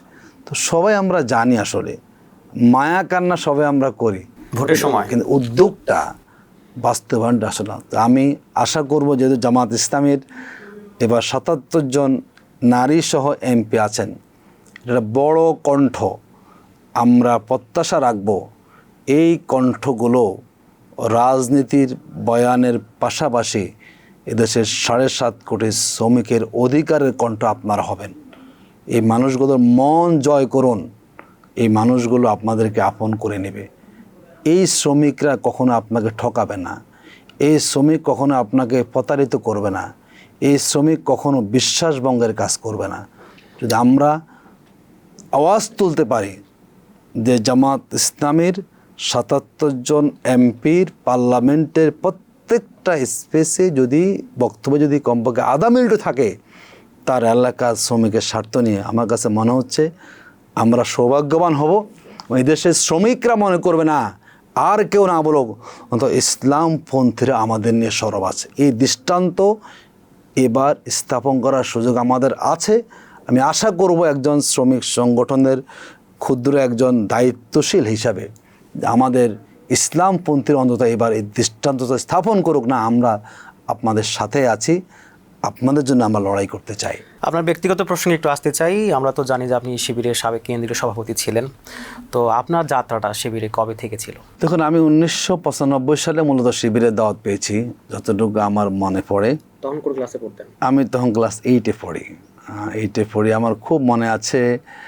আমাকে খুব টার্গেট করা হয়েছিল, আলাদা করে কথা বলেছেন। এবং আমি যখন ক্লাস 8-এ পড়ি তখন থেকে আমার নামে কিশোরগণ্ড পত্রিকা যেত। আমি যদি ক্লাসের প্রথম ফার্স্ট বয় ছিলাম, আমি তখন খুব নিজেকে, যেহেতু ঢাকা থেকে একটা পত্রিকা আমার নামে যাচ্ছে, এগুলো আমি বিক্রি করতাম, পড়তাম নানাভাবে। সেই 1995 সাল থেকে শুরু হয়েছে আমার যাত্রা। এক সময় 98 সালে আমি 95 সালে শিবিরের কর্মী হয়েছিলাম। 99 সালে শিবিরের সাথী শপথ তাওমিল্লা টঙ্গী তখন পড়াশোনা করতাম, আমি আলিমে নিয়েছিলাম। 2002 সালে ছাত্র শিবিরের সদস্য এবং 2016 সালে ছাত্র শিবিরের কেন্দ্রীয় সভাপতির দায়িত্ব পালন করে আমি বৃহত্তর অঙ্গনে, তাও আমি সরাসরি শ্রমিক উইঙ্গে এসেছি। আমি কিন্তু মানে ছাত্র শিবির শেষ এবং ডিরেক্ট কিন্তু আমার তৎপরতা শ্রমিক ময়দানে শুরু হয়েছে। আপনি যেই সময়ে সভাপতি ছিলেন 2016 সালে, সেই সময়কার যে গল্পটা ছাত্র রাজনীতির, সেটি একটু শুনতে চাই। দেখুন, আসলে সেই সময়টা আলোচনা করলে অনেক সময় লেগে যাবে। বিশেষ করে আমাদের 2009 সাল থেকে ছাত্র রাজনীতি আসলে করার সেভাবে ওপেন সুযোগ পাওয়া যায়নি। ওর মধ্যে কি আমরা যে রাইট আমাদের ছিল সেটা পাইনি। আমরা বেশি খারাপ অবস্থা হয়ে গেছে আমাদের 13, 14, 15 ওই সময়টাই। আমি 14-15 শিবির সেক্রেটারি জেনারেল ছিলাম, 12 অফিস সেক্রেটারি ছিলাম। আমাদের এখনও মনে পড়ে যে প্রতিটা দিন আমাদের আসলে কত কঠিন তখন ছিল। একটা মিছিল করা, একটা আন্দোলন করা, কোনো কর্মসূচি পালন করা, রাষ্ট্র এমনভাবে তারা আমাদেরকে নিয়ন্ত্রণ করতো কিংবা বাধা দিত, আমরা চাইলেও কিন্তু সব কিছু করতে পারতাম না। আমার খুব মনে পড়ে 2016 সালে আমি যখন কেন্দ্রীয় সভাপতি, আমাদের কুষ্টিয়া জেনাজাতে বেশ কজন ভাই তখন ক্রস ফায়ারের মুখোমুখি হয়েছিলেন। আমরা শুনতাম তিনি গ্রেপ্তার হয়েছেন কিংবা কিডন্যাপ হয়েছেন, কিন্তু তাকে কোর্টে তোলার আমরা কোনো খবর পেতাম না। 7 দিন, 8 দিন, 10 দিন, এই যে আমাদের সে সোহানের কথা আপনি জানেন, সেখানে ইবনুল ইসলাম ফারবেজ, তাকে ঢাকা থেকে তুলে নিয়ে যাওয়া হয়েছিল। প্রায় 15 থেকে 16 জন নেতাকে তখন এরকম নিয়ে গিয়ে দীর্ঘ সময় পরে 1 মাস, কাউকে 15 দিন নিয়ে তাদেরকে ক্রস ফায়ার হত্যা করা হয়েছিল। সেই সময়টা অনেক কঠিন ছিল আমাদের জন্য। আসলে আমাদের এই সংগঠন, এটি যদি আমরা তখন দায়িত্বে ছিলাম, আমাদের জনশক্তিদের তাদের যেই নিরাপত্তাটা এতে অনেক তখন ঝুঁকিপূর্ণ ছিল। কিন্তু সেই সময়গুলোর থেকেও আমরা সফর করেছি, যেহেতু আমরা একটা আদর্শিক আন্দোলন করি। আমরা বুঝতাম যে এই সময়টা কিন্তু সব সময় থাকবে না। আমরা বুঝতাম যে অন্ধকার একসময় কেটে যাবে, আলো একসময় আসবে। এই যে আশা নিয়ে কিন্তু বাইরা পঙ্গু হয়েছেন, গ্রেপ্তার হয়েছেন, শহীদ হয়েছেন। কিন্তু আদর্শিক আন্দোলনের যে অগ্রযাত্রা, তা কিন্তু আমরা কখনো থামতে দেইনি। যার জন্যই আজকে আপনি দেখতে পাচ্ছেন 5ই আগস্টের পরবর্তী সময়ে বাংলাদেশের ছাত্র সমাজের আপন জন হয়েছে ইসলামী ছাত্র শিবির, এবং বাংলাদেশের রিনাউন্ড 5টি বিশ্ববিদ্যালয়ের ছাত্র সংসদ নির্বাচনে শিবিরের বিপুল ভোটে বিজয় প্রমাণ করে যে ছাত্র শিবির তার সঠিক জায়গায় আছে, এবং ছাত্র বান্ধব যে সংগঠন, সেটাই হচ্ছে ইসলামী ছাত্র শিবির। বাকিরা অনেক বয়ান দেন, এই বয়ানে কোনো কাজ হবে না। যদি স্টুডেন্টরা ভালো কিছু না পায়, শুধুমাত্র বক্তব্য দিয়ে ছাত্রদেরকে শিবির থেকে বিমুখ করা যে কৌশল চলছে, এই যে অতীত সফল হয় নাই, আমাদের ভবিষ্যতের সফল হওয়ার সম্ভাবনা নাই। আপনি আগে শিবির করতেন, এখন জামাত করেন, অনুভূতির যে জায়গাটা, কোনো পার্থক্য টের পান কিনা? অনেক পার্থক্য। দেখুন, ছাত্র জীবনটা ছাত্র জীবনেই। আমি এখনও যখন ছাত্র শিবিরের কোনো আয়োজনে যাই, যে আবেগটা তৈরি হয়, এটা সে বোঝানো যাবে না, অটো চলে আসে। আমাদের জীবনটাকে যতটুকু আমরা তৈরি হয়েছে, অবদান শিবিরেরই বেশি। যেভাবে ছাত্র শিবির আমাদেরকে তিলে তিলে তিলে তিলে করে তুলেছে, আমাদের যে প্রশিক্ষণটাই মূলত এখন আমরা এখানে এসে বিনিয়োগ করছি। সুতরাং কোনো ব্যক্তি যদি ছাত্র শিবির একবার পড়ে থাকেন, তার আমৃত্যু তিনি এই যেটা বলে যেতে ঋণী থাকা শিবিরের কাছে, এই শিবিরের ঋণ কখনো শোধ করা যায় না। কারণ এই শিবির যেভাবে আমাদেরকে তৈরি করেছে, বিশেষ করে যুব সমাজের চরিত্র গঠন করার ক্ষেত্রে, তো আমার মতো আতিথ্য আরও খারাপ হওয়ার সুযোগ ছিল, আমাদের খারাপ হতে পারতাম।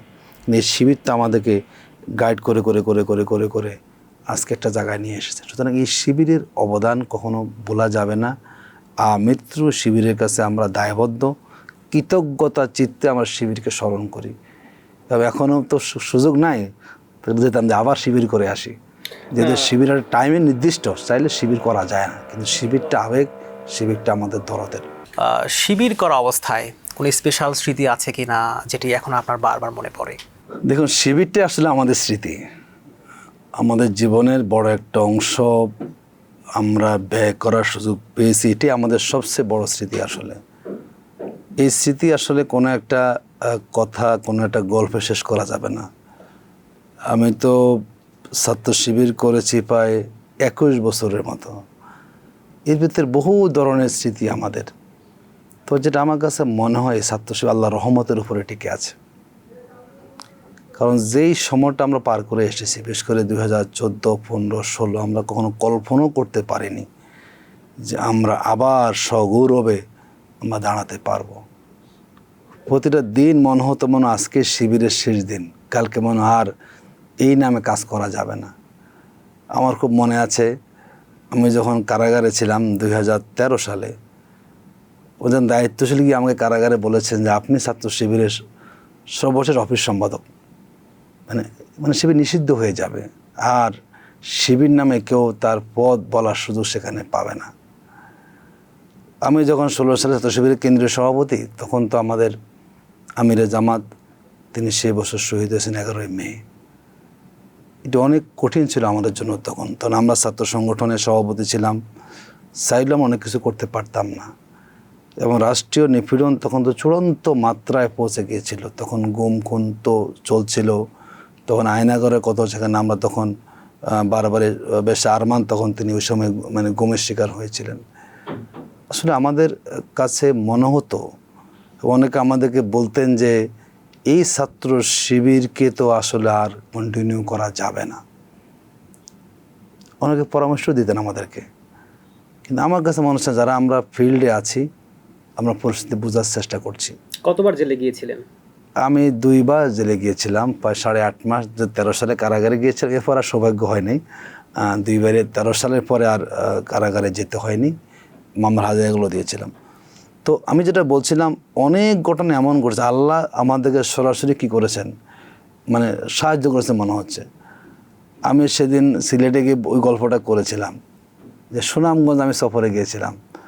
সম্ভবত আমি তখন ছাত্র শিবিরের সেক্রেটারি জেনারেল, যতটুকু মনে পড়ে আমার, একটা ইফতার সম্বর্ধনা ছিল এবং সেটা ডিসি অফিসের সামনে জামাতের অফিস ছিল, সেখানেই সম্বর্ধনা ছিল। তখন তো আমাদের গাড়ি ফলো করতো, আমরা কোন রোডে যাই তা ফলো করতো। তো আমরাও কিছু কৌশল নিয়েছিলাম, বারবার আমরা ড্রেস পরিবর্তন করতাম, আমরা যে পথে আসতাম উল্টো পথে আমরা যেতাম, বাইক নিয়ে আসলে আবার প্রাইভেট কারে বেরোতাম। এইভাবে আমরাও নানা ধরনের করে তখন সংগঠনকে ধরে রাখার চেষ্টা করেছি। আমার খুব মনে পড়ে, সম্ভবত আসরের পরে আমরা প্রোগ্রাম করে, আমার কাছে খবর আসলো যে আপনাকে অনুসরণ করা হচ্ছে আর আপনার গাড়ি নম্বর তারা নিয়ে নিয়েছে। তা আমরা গাড়ি আর উঠি নাই, গাড়ি বসে আছে, আমরা বের হই। আমি উল্টো পথে গিয়েছিলাম, সুনামগঞ্জ থেকে সিলেটের যে রাস্তাটি ধরুন খুব সহজ রাস্তা, তা না গিয়ে আমরা সাতক রোডে গিয়েছি মোটরসাইকেলে। প্রায় 1.5 ঘন্টা মোটরসাইকেল দিয়ে আমরা চলছি। ঠিক সামনে একটা 3 রাস্তার মোড় আছে, 1 কিলোমিটারের বেশি হবে না। তো যিনি আমাকে বাইক চালাচ্ছেন তার মোবাইলে একটা ফোন আসলো, ফোন রিসিভ করলেন, বলে যে আপনার আর সামনে আসবেন না, একটু বলে ফোন কেটে দিয়েছি। তো শুনতে পেলাম যে ওই 1 কিলোমিটার পরেই সেখানে রাস্তার মোড়ে আমাদেরকে ধরার জন্য কি তারা বসেছিল। এই ফোনটা যে করলো, মানে সে কে ছিল? এটা আসলে আমি বলতে পারবো, তো তারা জানেন, কত কোনো একজন ব্যক্তি বলতে জানতেন, তিনি আমাদের ওয়েল উইশার ছিলেন। তিনি তো আড়ালে গিয়ে বলছেন যে আর আগাবেন না, হয়তো উনি সেখানে ছিলেন, হতে পারে যে তিনি ছিলেন, তিনি জানতেন যে একটা বড় দুর্ঘটনা ঘটে যাবে। ওদিন আমার কাছে মনে হচ্ছে আসলে এই সংগঠনকে আল্লাহ সাহায্য করেন, কারণ আমি তো অলরেডি অ্যারেস্ট হয়ে যাচ্ছিলাম, আর বিকল্প রোড আমার কাছে নাই, মাত্র 1 কিলোমিটার থেকে বেশি সময় না, 2 থেকে 3 মিনিটের ডিফারেন্স আমি ছিলাম। সময় ফোন আসা মানে হচ্ছে আল্লাহ হয়তো আমাদের কাছে সেভ করেছেন, অ্যারেস্ট আমরা। আপনি যখন 2016 সালে কেন্দ্রীয় সভাপতি, মানে সেই সময় তো একটা ভয়াল পরিস্থিতি ছিল আমরা জানি। তো শিবিরে কেউ মারা গেছে ওই সময়, আপনার কাছে এসে তার বাবা মা কেঁদেছে কিনা এরকম, এবং কেন্দ্রীয় সভাপতি হিসেবে আপনার তখন যে ভারত্ব বা দায়বদ্ধতার জায়গাটা কেমন ছিল? তখন এই পরিবেশ ছিল না, এই যে আমাদের শহীদের জানাজা করব, তখন এই পরিবেশটাও ছিল না। আমাদের কোথায় পাবে শহীদের পরিবাররা? যে আমরা কাউকে ফোন না করতাম, কেউ আমাদেরকে পেত না, কারণ আমাদের নম্বর তখন কদিন পর্বে নম্বর পরিবর্তন করতে হতো, কারণ আমরা জানতাম যে নানাভাবে আমাদের ট্র্যাকিং হচ্ছে, এবং আমরা বুঝতে পারতাম যে এখন এই ফোনটা আর ব্যবহার করা যাবে না। এমনও হয়েছে আমরা যে মোবাইল ফোনটাই ব্যবহার করতাম, যে সিম আমরা ঢুকাতাম, আমরা বহু দূরে ঢুকাতাম, নদীর পাড়ে গিয়ে, হয়তো অনেকে শুনবে না এটি এখন, ঢুকে আবার খুলতাম ওখানে গিয়ে আমরা, যাদের লাস্ট আমি কোথায় এটা বুঝতে না পারি। তো সে সময় আমরা চেষ্টা করেছি, কিন্তু আসলে ওই পরিবেশে এসে কোনো শহীদের মা আমাদের কাছে এসে তার কথাগুলো বলা, পরিবেশ তখন সেখানে ছিল না। আমরা যাওয়ার চেষ্টা করেছি, কথা বলেছি, আসলে ওইভাবে গিয়ে তার পাশে থাকা, তার সঙ্গী হওয়া, এটি আসলে তখন পরিবেশটা পাইনি নানা কারণে তখন। না এরকম মনে হইতো কি না যে আপনি শিবিরের কেন্দ্রীয় সভাপতি, একদম সুপ্রিম পাওয়ার জায়গায় 1 নম্বরে? না, এটি কখনো মানুষ হয় না। আমরা আমাদের দায়িত্ব কখনো বড় করে দেখি না। আমাদের দায়িত্বটা আমাদের জবাবদিহিতা। ইসলামী আন্দোলনে কোনো দায়িত্ব পেয়ে কেউ খুশি হওয়া, নিজেকে সুপ্রিয়র বাবা, এটি আসলে কোনো সুযোগ নাই, বরং প্রতিটা সময়ের জন্যই তাকে একটা জবাবদিহিতা তাকে দাঁড় করাতে হয়। তো সেটি আমাদের কাছে, আমার কাছে মনে হচ্ছে আসলে আমরা মনে হয় যদি আল্লাহ আমাদের মাপ না করেন, আমরা আসলে পার পাবো না। কারণ ওই সময় আমাদের শহীদের মায়েদের যে আহাজারি ছিল, নানা পরিবারের কষ্ট ছিল, আমরা আসলে সেভাবে খবর নিতে পারি নাই পরিস্থিতির কারণে। হয়তো অনেক মায়েরা আমাদের কষ্ট পেতে পারেন যে না, ছাত্র শিবির আমার ছেলে শহীদ হয়েছে, আমরা খবর নিতে পারি নাই। তাদের কাছে আমাদের এখন ক্ষমা প্রার্থনা করা ছাড়া কোনো উপায় আসলে নাই। তারা তো আসলে বিচার চায়, সেক্ষেত্রে আপনারা এখন বিরোধী দলে আছেন, তো আমরা মনে করি আমাদের উদ্যোগ নেওয়া প্রয়োজন। যতগুলো হত্যাকাণ্ড ঘটেছে আন্তর্জাতিক অপরাধ ট্রাইব্যুনালে, প্রত্যেকটা হত্যাকাণ্ডেরই আমাদের উদ্যোগ নিয়ে মামলা করা প্রয়োজন। কারণ যদি একজন শহীদের মা যদি পরও বিচারটা পান, তার মনে সান্ত্বনা পাওয়া যাবে। আসলে একটু কঠিন আমাদের জন্য সিচুয়েশনে এখন কিছু তখন তো মামলা করার সুযোগ আমরা পাইনি। আমরা মামলা করব কোর্টে, কোর্ট আমাদের মামলা নেয় না। এখন নতুন করে এসে আবার সেই মামলার প্রেক্ষাপট তৈরি করে, এটা আসলে একটু কঠিনও আছে। তারপরে তো চেষ্টা করলে কিছুটা হয়তো উদ্যোগ নিলে সফলতার সঙ্গে আসতে পারে আমাদের কাছে মনে হয়। সরকার তো সরকারের মতো করে এগুচ্ছে, বিরোধী দল তারা কি নিয়ে এগুচ্ছে? দেখুন, বিরোধী দল তো বিরোধী দলেই। আমাদের কাছে এখন সবচেয়ে বড় এজেন্ডা হচ্ছে আমাদের দীর্ঘ সময় যে আমাদের রাষ্ট্রীয় প্রতিষ্ঠানগুলোকে দলীয়করণ করা হয়েছিল, এবং যেই জায়গা ধরে দেশে ফ্যাসিবাদ এসেছে। দেখুন, ফ্যাসিবাদ কিন্তু হলো নানাভাবে তৈরি হয়। রাষ্ট্র যখন সেই সুযোগটা তৈরি করে দেয় কোনো রাষ্ট্রপ্রধানকে ফ্যাসিবাদের চরিত্র ধারণ করার, তখন সবারই উচিত রাষ্ট্রীয় সে কাঠামোকে পরিবর্তন নিয়ে আসা। আমাদের 24-এর বিপ্লবের পরে সবার মধ্যে একটা সংস্কারের ধারণা ছিল, দলগুলো একমত হয়েছে, কিন্তু এখন কেন যেন মনে হচ্ছে আমরা খুব তাড়াতাড়ি অতীতকে আমরা ভুলে যাচ্ছি। যে ফ্যাসিস্ট শাসন আমল আমরা পার করেছি, কেন মনে হয় যে আমরা আবার খুব স্বাভাবিক আমরা ছিলাম। আমাদের এখন প্রধান দাবি, যাতে আগামী দিনে কোনো রাষ্ট্র এই জায়গায় যেতে না পারে, সেই জুলাই সনদ, আমাদের সেই গণভোট, এটি বাস্তবায়নটা হচ্ছে আমাদের বড় দাবি। এর মধ্যে দিয়ে কিন্তু অনেক সমস্যার সমাধান হয়ে যাবে। দেখুন, যদি রাজনীতিটাকে আমাদের স্বাভাবিক থাকে, নিয়মতান্ত্রিক হয়, দেশের মানুষের জীবনযাত্রার মান উন্নয়ন হয়, দেশে ইন্ডাস্ট্রি ডেভেলপ করে, দেশে বিনিয়োগও বাড়ে, সব বাড়বে। গণভোট নিয়ে আপনাদের স্পেসিফিক প্ল্যান কি? আমরা এটি এখনও সরকার সময় আছে, যদি তারা সংস্কার পরিষদ শপথ গ্রহণ করে তা আলোচনা শুরু করতে পারে। কিন্তু সরকার তো মনে হচ্ছে না। আমাদের গণভোট ছিল রাষ্ট্র সংস্কারের জন্য, তারা করতে চান সংশোধন। তো সংশোধন দিয়ে কখনো আসলে রাষ্ট্র সংস্কার হবে না। আমরা বিরোধী দল মাঠে আছি, যেহেতু জনগণই গণভোটে ভোট দিয়েছে, সে জনগণের কাছে আমরা যাচ্ছি, তাদেরকে আমরা বলছি, তাদেরকে আমরা ঐক্যবদ্ধ করছি, সচেতন করছি। আশা করি হয়তো সময় লাগবে, কিন্তু বিএনপিকে এই দাবি মানতেই হবে। এটা সেই কেয়ারটেকারের মতো হয়তো হলেও পারে, যে আমরা চাই না যে 173 দিনের 74 দিন হরতাল দেওয়ার পরে তা বাধ্য হয়েছেন। আমরা সেই পথে হাঁটতে চাই না, কিন্তু আমরা আশা করব জনগণের ম্যান্ডেট পেয়ে আর জনগণের আরেকটা ম্যান্ডেটকে যদি আপনি স্বীকার না করেন, এটা দুর্ভাগ্যজনক হবে। এবং কোনো এক সময়ে, কারণ ক্ষমতা কারো চিরস্থায়ী না। চিরস্থায়ী শেখ হাসিনা মনে করেছিল না 41 সাল পর্যন্ত থাকতে পারেন। এখনও যারা মনে করেন যে আমি 51% ভোট পেয়েছি, আমাকে আর ঠেকায় কে?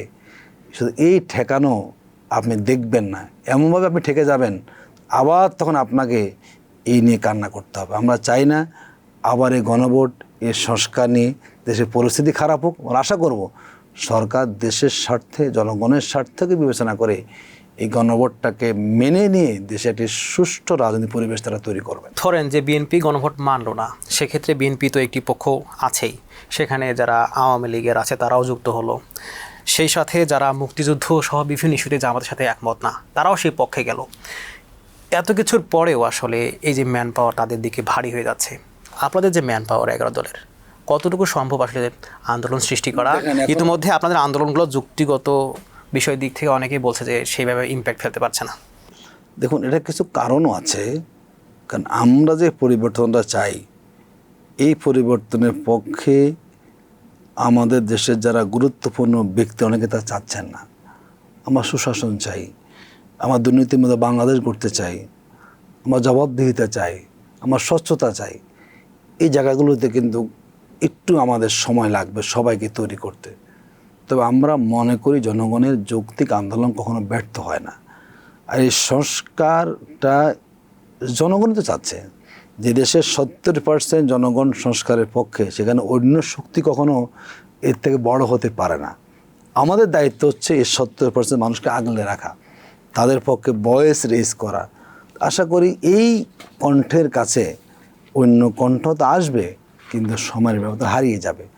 তাদেরকে জনগণ কখনো গ্রহণ করবে না, বরং জনগণ সত্যটাকে গ্রহণ করবে, এটা আমাদের প্রত্যাশা। এবং জামাত ইসলামীর যে ইতিহাসটা আন্দোলনের আছে, হ্যাঁ, সময় বলে দেয়। দেখুন, একসময় যখন কেয়ারটেকার গভর্নমেন্ট নিয়ে আমরা আন্দোলন করেছিলাম, আমাদের সাবেক প্রধানমন্ত্রী লনকে জান্নাত নসিব উনি বলেছেন যে কেয়ারটেকার পাগল, আর কেউ শিশু থেকে বোঝে না।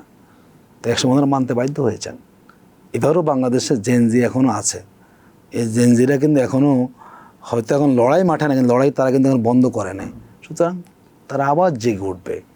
তারা তো সময় দেখছে কী করতেছেন। যদি চূড়ান্তভাবে যদি আমরা ব্যর্থ হতে যাই, তখন আবার এই জিনিসটা মাঠে নামবে, তারা আদায় করে ছাড়বে। এই আদায় ব্যতীত কারো পক্ষে স্বাভাবিকভাবে রাষ্ট্র ক্ষমতা পরিচালনা করে মানে আরও এগিয়ে যাওয়াটা এটি কারোর জন্য সহজ হবে না। আপনি বলছিলেন যে রাষ্ট্রীয় সংস্কার দরকার। আপনি মনে করেন কি না যে এই রাষ্ট্রীয় সংস্কারটাকে ধারণ করতে গেলে, উপলব্ধি করতে গেলে জামাতেরও আসলে কিছু সংস্কার দরকার? দেখুন, সংস্কারটা তো চলমান প্রক্রিয়া। আমাদের রাষ্ট্র তো আমরা সংস্কার দীর্ঘ সময় করি নাই। এখন রাষ্ট্রের সংস্কার তো হলো এটা যোগ হয়েছে। আর জামাত ইসলামী অলওয়েজ আমার সংস্কারের মধ্যে আছে। দেখুন, জামাতের প্রতি পরিবর্তন হচ্ছে না, কত সংস্কার হচ্ছে। এখন একটা দলের তো এমন না যে এই 10টা সংস্কার রেডিমেড করে পরিবর্তন, না, তা না। জামাত ইসলামী চিন্তাভাবনা, দৃষ্টিভঙ্গি, সিদ্ধান্ত গ্রহণ করার বডি অলওয়েজ তারা কী করেন, প্রতিনিয়ত আমার রিফর্মের মধ্যে আছে। যাদব আমরা আজকে অবস্থানে এসেছি, আমাদের সাংগঠনিক অবস্থা বেড়েছে, সক্ষমতা বেড়েছে। আমরা মনে করি জামাতের নতুন করে ইস্যু রেডি করে সংস্কারের প্রয়োজন হবে না, বরং যে প্রবলেমগুলো আমাদের সামনে আসছে আমরা মনে করছি আমাদের সমাধান হওয়া প্রয়োজন, সেগুলো আলাপ আলোচনা করেই রেগুলার রুটিন ওয়ার্কগুলো আমরা পরিবর্তন হয়ে যাচ্ছে। আলাদা করে আমাদেরকে এটি করা খুব বেশি প্রয়োজন হবে না। কারণ যারা আমরা জামাত ইসলামী করি, জামাতের যে বডিগুলো আছেন তারা যৌক্তিকতাকে বুঝেন, তারা সমস্যা উপলব্ধি করেন। এবং জামাত এত কট্টরপন্থী না যে আমি এখান থেকে সরে যাবই না, বরং সময়ের ব্যবধানে অনেক জায়গাতেই আমাদের মৌলিকত্ব ঠিক রেখে আমরা পরিবর্তন এনেছি। এবং যেগুলো সামনে আসবে দেখবেন যে সবগুলোই বাস্তবতাই বলে দেবে যে এই জায়গাতে আমাকে এখন ছাড় দিতে হবে। এবং সে অলওয়েজ জামাতের প্রতিদিন, ধরুন আমি একজন শ্রমিক সংগঠনের সভাপতি আছি, আমি এখানে সংস্কার হচ্ছে, আজকে নতুনত্ব আসছে, কালকে এটা আসছে, নিত্য পরিবর্তন, মানে এটি একটা ধারাবাহিক একটা গ্রাজুয়াল প্রসেস, সেটা হচ্ছে। জামাতে নতুন করে আলাদা ইস্যু রেডি করে খুব বেশি প্রয়োজন নাই, কারণ প্রতিনিয়ত বৈঠক হয়, সভা হয়। আর জামাত কোনো ব্যক্তিকেন্দ্রিক দল নয়। আমি একটু আপনাকে বলি, আমাদের সংস্কারটা হচ্ছে না কেন জানেন? কারণ যারা এখন ক্ষমতা আছেন একটা পরিবার কেন্দ্রিক দল। যদি এই সংস্কারটা হয়, ওই পরিবারতন্ত্রের প্রভাবটা কমে যাবে। দেখুন সংস্কারে কি আছে, একই ব্যক্তি প্রধানমন্ত্রী একই হতে পারবেন না, তিনি হলো দলীয় প্রধান হতে পারবেন না। এখন যে ধরুন আমাদের প্রাইম মিনিস্টার জনাব তারেক রহমান, সংস্কার মানলে এখন দলীয় প্রধান ওই দল থেকে ভিন্ন দিকে চলে যাবে, তারা চাচ্ছেন না। এটা জামাতের সমস্যা নাই। না, অনেকেই বলেন যে জামাতে যুক্ত হওয়ার ব্যাপারে বিশেষ করে অনেক কঠিন প্রসিডিউর, এবং তরুণ নেতৃত্ব যদি বলি জামাতের দিকে ঝুঁকে পড়ার যে সংখ্যাটা আমরা কম দেখছি, এবং সবচেয়ে বলা হয় যে শিবির যারা করে তারা জামাত করবে, সেই সংখ্যাটাও খুব কম। এটি হলো ধারণা। এখন তো পুরো জামাতটাই হলো তো ইয়াং হয়ে গেছে আসলে।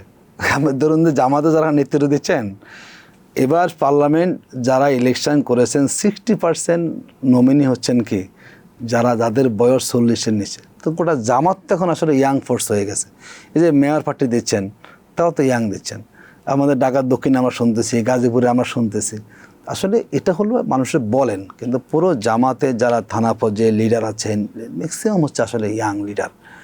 এই জন্য জামাতে এগিয়ে যাচ্ছে। একসময় জামাতে মিটিংয়ে তো লোকই হইতো না, এখন দেখেন না মিটিং দিলেই 2 ঘন্টার ব্যবধানে হাজার হাজার লোক সেখানে হয়ে যাচ্ছে। মানে এটা কি এখন বিরোধী দলে থাকার কারণে, মানে অনেক সময় তো দেখি আমরা যে সুযোগ সুবিধা পাওয়া যায়? না না, আসলে এই সুযোগ সুবিধা যাওয়ার জায়গা জামাতে না। জামাত যারা করেন ব্যক্তিগতভাবেও কারো সেরকম সুবিধা না, দলগত প্রশ্নই তো আসে না। এবং রাষ্ট্রীয় কিংবা দলগত পদে ব্যবহার করে একটু মানে সম্পদশালী হওয়া, এই সুযোগ জামাত কাউকে বেশি দিন দেয় না। জামাত জেনে যায় যে সামথিং এখানে কিছুটা অনৈতিক কাজ হচ্ছে, অবৈধ কাজ হচ্ছে, সে যেই লেভেলের নেতা হোক না কেন, জামাত তার ব্যাপারে কোনো কম্প্রোমাইজ করতে রাজি নয়। এটি আমাদের সংগঠনের সৌন্দর্য, ডিসিপ্লিন। এই জন্য আমাদের সংগঠন টিকে আছে। এই যে এবার বহু জায়গায় ইলেকশনের সময় অনেকে বিদ্রোহী প্রার্থী হয়েছেন না, জেনেছেন, বহু জায়গায় সাংগঠনিক কঠিন সিদ্ধান্ত হয়েছে, জেলা সংগঠন পর্যন্ত কমিটি ভেঙে দেওয়া হয়েছে। বিদ্রোহী প্রার্থী কেন হতে পারবে না? মানে তার যদি মনে হয় যে সে যোগ্য, কিন্তু জামাত তাকে যোগ্য মনে করছে না। দেখুন আমাদের সংগঠনের সিস্টেমটা হলো ভিন্ন। আমাদের সংগঠনে কেউ প্রার্থী হতে পারেন না, সংগঠন তাকে প্রার্থী করে, এটা আমাদের নিয়ম। অন্য সংগঠনে নিজেরা প্রার্থী হন, নানা গ্রুপ থাকে, নানা গ্রুপ তদবির করে। এই তদবিরের কোনো সিস্টেম এখানে নাই। এখন আমাদের যে আমরা একটা সাংগঠনিক কাঠামোর মধ্যে আমরা আছি, এই কাঠামোর কারণে সংগঠন মনে করেন আমার এখন এই ব্যক্তিকে এখানে প্রয়োজন, সেটাকে আমরা রেসপেক্ট করি। এখন নানা কারণে যদি সংগঠন মনে করেন আমাকে ওনাকে এখন দরকার নেই, তো পরে আসুক, সেখানে আমাদের রেসপেক্ট করি। আমি কিন্তু ঢাকা 11 আমাদের পারতেছিলাম, জানার কথা আপনার, এবং আমি যথেষ্ট পরিমাণ সময় দেওয়ার চেষ্টা করেছি, এবং ময়দানটাকে বলা যায় আমি আমার অনুকূলে আনতে পেরেছি প্রায় বড় অংশে। আমি যখন জানলাম যে এখানে সংগঠন সিদ্ধান্ত নিয়ে ফেলেছে আমাদের এনসিপির আহ্বায়ককে দেবেন, মনে পড়ে এটা আমি ডিসিশনটা জানলাম রাত 10টায়, আমি বাসায় আসলাম রাত 11:30টায়। আমি বললাম আমি একটু কাজ শেষ করে নিই, কারণ আমার 11 মাসের চেষ্টা প্রচেষ্টা, দিন রাত হাড়ভাঙ্গা পরিশ্রম করেছি। বললাম না, এখানে আমাকে এখন আমার পরীক্ষা পাস করতে হবে। আমি বসলাম, একটা সুন্দর স্ট্যাটাস দেখলাম, ওটা আমি ফেসবুকে দিয়ে আমি একটু চেয়ার থেকে উঠলাম, দায়িত্ব শেষ, আফসোস আমার মধ্যে আর নাই। এটা তো সংগঠন, যদি আপনি সংগঠনকে ধারণ করতে না পারেন না আমি সেরা, তাহলে সংগঠন টিকবে না। আলটিমেটলি এটাকে আমরা প্রশ্রয় দিই না। হ্যাঁ আমাকে সংগঠন চেয়েছে, মাঠে ছিলাম, চাই না, উঠে গেছে আমি, এছাড়া তো সংগঠন, এটা তো সংগঠন আমাদের শৃঙ্খলা। যদি আমি মনে করি না আমাকে কেন আপনি দিবেন না, কেন আমাকে কষ্ট করালেন, তাহলে তার সংগঠন থাকে না সেখানে আমাদের। তা আমরা মনে করি এটা সংগঠন বড় হয়েছে, মানুষ তো আর মানুষের সংগঠন তো সব মানুষ একরকম না, 2-1 ঘটনা এটি ব্যতিক্রম, এটাকে স্বাভাবিক আমরা বলি না। এই ব্যতিক্রম থাকতেই পারে, ব্যতিক্রম থাকলে তো আমি সংগঠনের পরিশুদ্ধ আপনার হবে। তো সব এক যদি ব্যতিক্রমই না থাকে তো নেতৃত্ব সেখানে কেন? এগুলো কিছু ঘটবে, এগুলোকে আমরা আবার সংগঠন কন্ট্রোল করার জন্য তার সংগঠন ডিসিপ্লিনে। আপনাকে মিরর ক্যাফেতে সময় দেওয়ার জন্য অসংখ্য ধন্যবাদ। আপনাকে ধন্যবাদ, আমাদেরকে ডেকেছেন, কথা বলতে দিয়েছেন, এবং আমি শুভকামনা আপনাদের জন্য। দর্শক, আমরা যেমনটি শুনছিলাম জামাতের যে শ্রমনীতি সেটি আসলে কেমন, আবারও আগামী কোনো পর্বে দেখা হবে। সেই পর্যন্ত ভালো থাকুন, সুস্থ থাকুন, ধন্যবাদ।